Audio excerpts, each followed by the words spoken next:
Hi, everybody. Thanks for joining. Today I'm going to walk you through a Python script we've created that shows how strongDM can work with PagerDuty in a scenario where you might want to grant temporary access to an on-call engineer for the duration of their on-call shift. So to prepare for this script, you would want to generate an API key on the PagerDuty side, API keys on the strong side, and then grab the schedule ID for your on-call schedule from PagerDuty. And you can see a lot of this information is in the script at the top of the script, the keys here, schedule ID, and then a specific strongDM resource. In this case, we're pretending it's a production SQL server that the on-call engineers may need access to for their shift.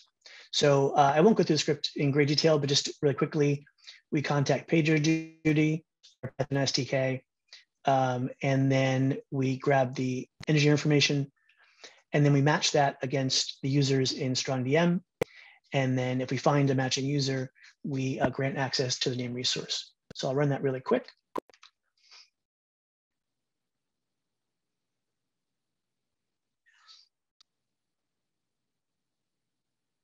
And it's going to go through and just go user by user. In this case, just for privacy, I've redacted our engineers' email addresses.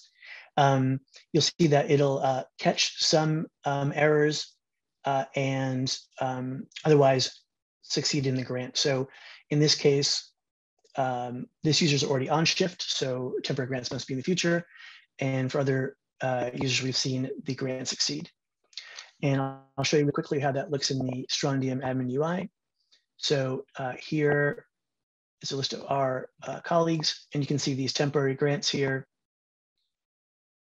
that are granted for the duration of the user shift. And just going back to the output really quick, you can see the timestamps differ, which of course matches up with the scheduled shifts from PagerDuty. That is it, short and sweet.